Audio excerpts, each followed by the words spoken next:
the quiet of the evening's glow, I feel the love I used to know. A hand once warm, now memories traced, yet still I see your smiling face. The years we shared, a tapestry spun, moments of laughter, battles won. Through storms and sunshine, hand in hand we built a life both strong and grand. And though you're gone, your love remains a steady calm for life's sharp pains. In every whisper, every star, I sense your presence, near, not far. Marriage taught me this, my dear, that love is endless, always near. Even in loss, the heart will mend, for love like ours will never end.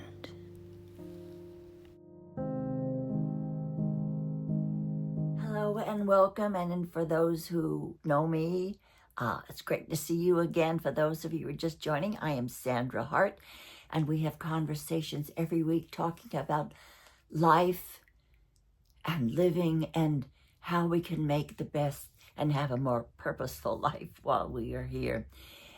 My son and his family were here for a few days, and it was just so exciting to see them. He was going on a rock cruise, the 90s rock cruise, and he was performing, so they came a few days earlier so they could spend time with me, and it was just wonderful seeing them again. But when they left, I felt a little bit lonely, to be honest with you.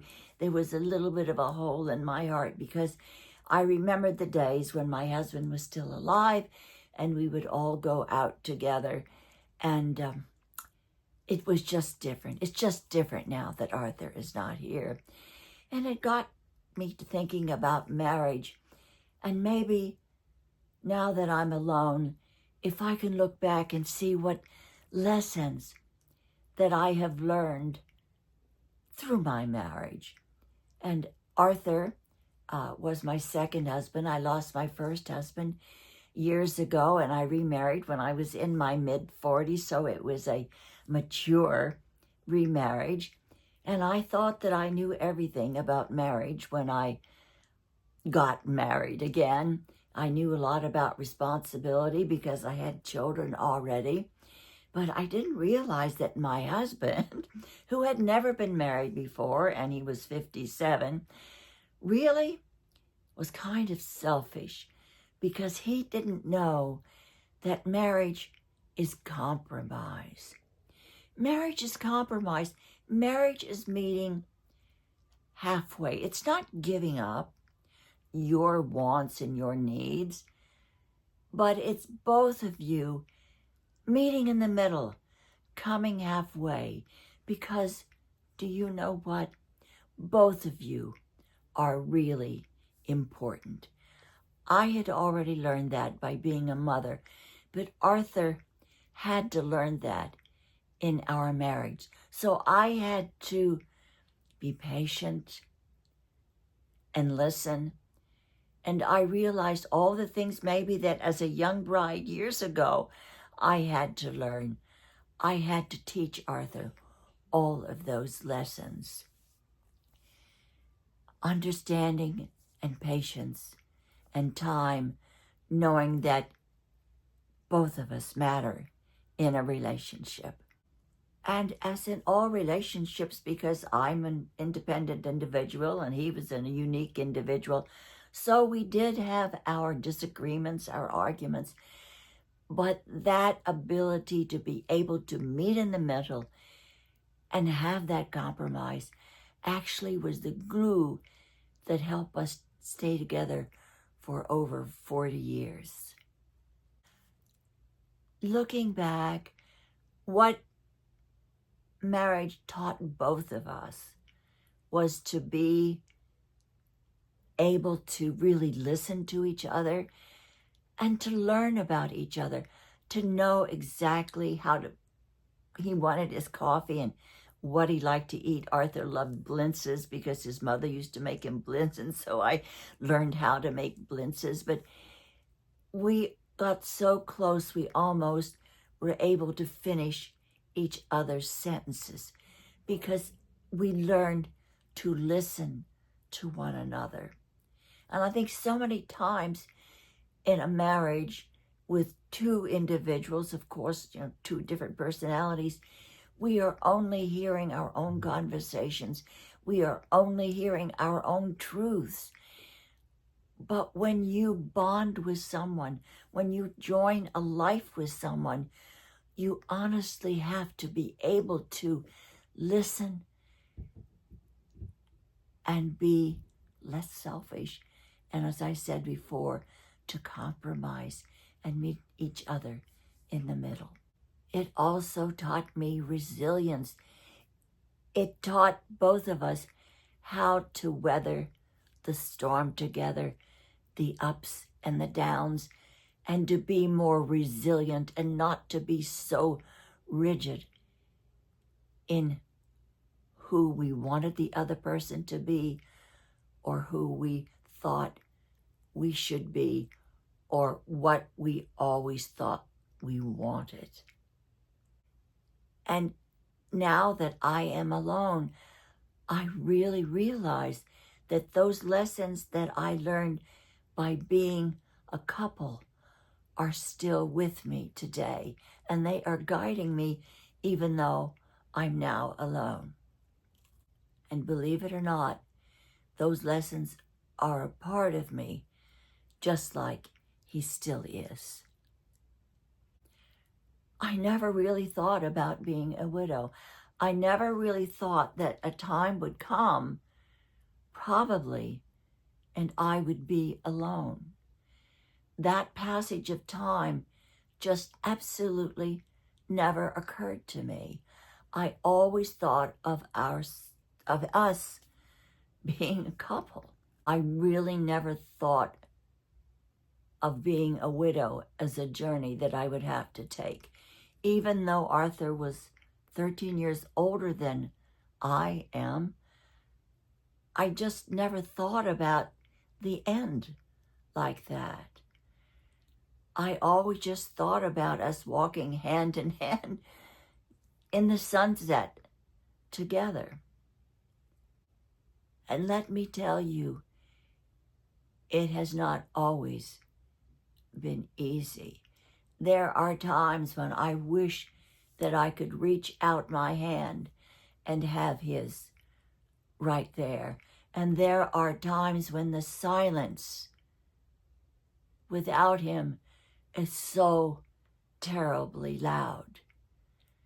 But I know I have to be realistic. I know that I cannot change things.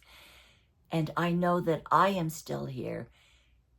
Even though he is not physically here, he always will be with me. I honor my husband by carrying with me the wonderful memories that we have together.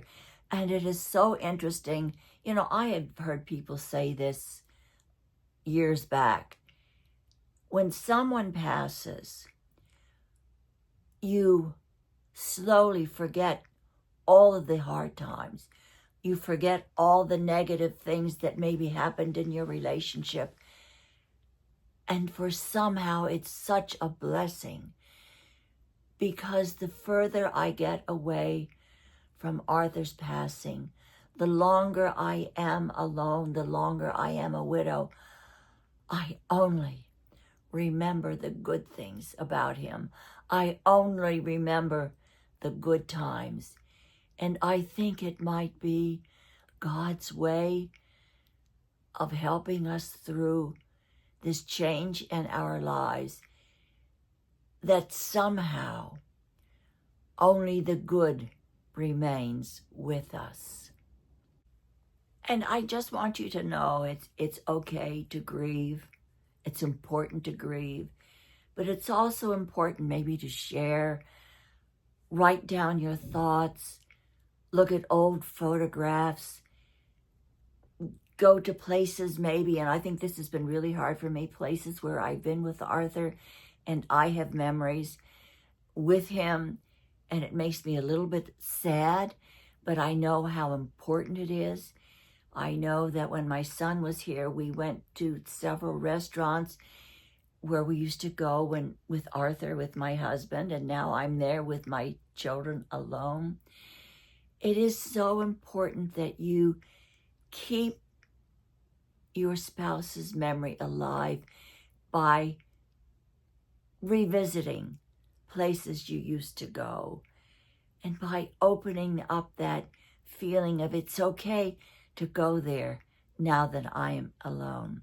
It's okay to experience that now that I am alone, because it's exactly what our loved one would want us to do. They want us to carry on with our lives. So, in essence, marriage has taught me so many great lessons that I will carry with me forever.